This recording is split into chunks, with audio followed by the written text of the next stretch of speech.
instruct him. And so I want to start with insight. This is a characteristic of God because, think about it, without God, I can be scared, I can be hopeless, I can have no point in life, and then I get some insight on what is available, and all of a sudden things change. And an example of that, well, remember about Elisha? They were surrounded by the Syrians. You remember that his servant was scared to death.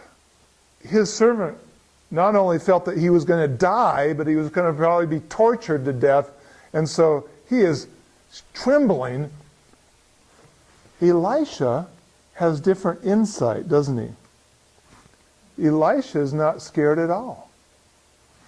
In fact, when Elisha prayed that his servant's eyes would be open, that's insight, and he saw that God's army was bigger and stronger and more powerful than all the Syrians around them, and they surrounded that army, there was new insight, wasn't there? What if you, as a coach, are able to give insight, relieve those kind of fears, give hope, and remove distress and depression and those type of things because of insight, such as Bible promises? So when we give insight, we are revealing a characteristic of God who relieves stress, relieves pressure from us when we simply know the truth. Most of the stresses that we have are because we believe a lie.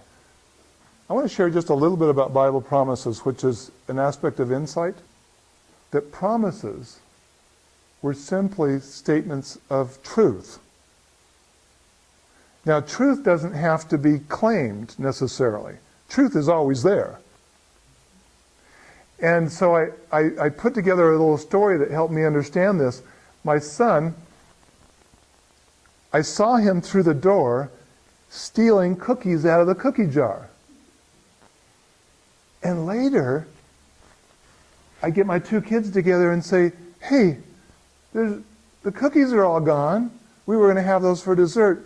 Who ate those? And they both said, I didn't.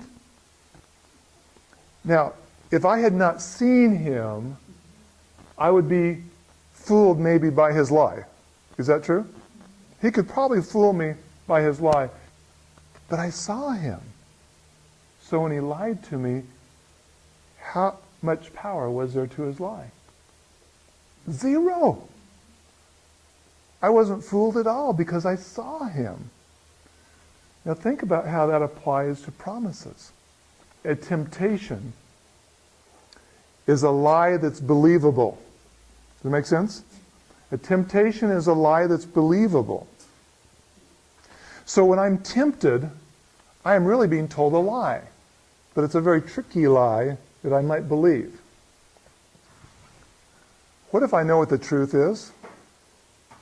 What happened to a lie when I know the truth? Lose the power. These are things we can help people with insight. Giving insight is a gift that God gives to us, and we simply pass that on to Him.